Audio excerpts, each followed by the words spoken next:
నూతన స్వభావముగా మార్చుటకు దేవుడు ఆశపడి పిలుస్తూ ఉన్నాడు. తల్లి, పిలుపుకు లోబడతావా?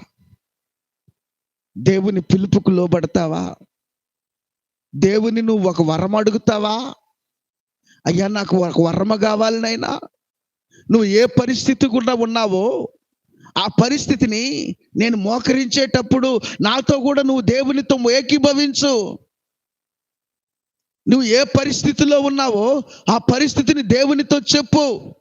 ఖచ్చితంగా నూతన సృష్టిగా నిన్ను మార్చుటకు, నిన్ను నూతనముగా పుట్టించుటకు, నవీన స్వభావమును నీకు ధరించుటకు, ఒక కొత్తగా నువ్వు ఉండుటకు, నీ ఊరు జనమంతా నిన్ను కొత్తగా చూడాలని దావీదును ఆశీర్వదించినప్పుడు, దావీదు వీధుల వెంట వెళ్తూ ఉంటే దావీదుని అందరూ ఒక వింతగా చూశారట.